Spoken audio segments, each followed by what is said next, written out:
ቅዱስ ጊዮርጊስን መርዝ አቀረቡለት። አማተበበት መርዙ ላይ ጠጣው። ካሁን ሆዱ ተሰነጣጥቆ ይሞታል ብለው ሲጠብቁ ጊዮርጊስ በመታመን ፈንታ ፊቱ ልክ እንደ ፀሐይ በፊታቸው አበራ ይላል። እግዚአብሔር የተመሰገነ ይሁን። በሆነ ምን ስላደረገበት ነው? ስላማተበበት። በኋላ አስማቱ ያለው እጁ ላይ ነው አሉ።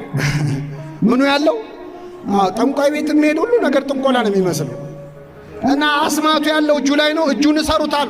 ወደ ኋላ አሰሩት። ያንኑ መርዝ አመጡለት። ጊዮርጊስ ባገጩ አማተበና ጠጣው።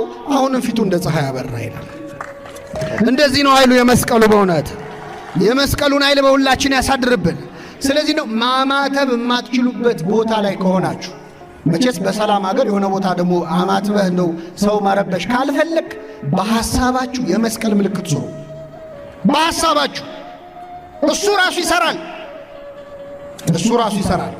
በዚህ መስቀል ጠላትን ድል ትነሳለህ እንደተባለ ቆስጠንጢኖስ የመስቀሉ ምልክት ኃይል አለው። ጌታ እንዴት ተሰቀለበት እንጂ ሌላው ምልክት ምን ያደርጋል የሚሉ ሰዎች አሉ። እንዴ ቀዳሜ ማን ነው? ቅዱስ ጴጥሮስ እኮ በሮም አደባባይ ሊሰቅሉት ሲሉ እኔ የጌታዬ መስቀል ላይ ምን አልልም አለ፣ አልሰቀልም አለ። ክርስቶስ ከተሰቀለ መቆየቱን ጴጥሮስ አያውቅም እንዴ? ለሚያምን ሰው አሁንም ድረስ መስቀሉ ላይ ማን አለ? አልወረደም እኮ መስሏቸው ነው። መስቀል ሌላ ክርስቶስ ሌላ፣ የተሰቀለው ሌላ ይሉናል። ከመስቀል መች ወረደ?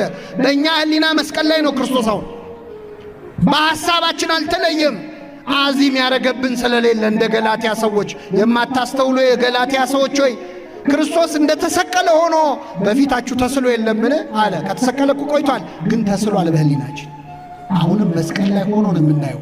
አባቶቻችን በምንም አይነት ሁኔታ ያማትባሉ።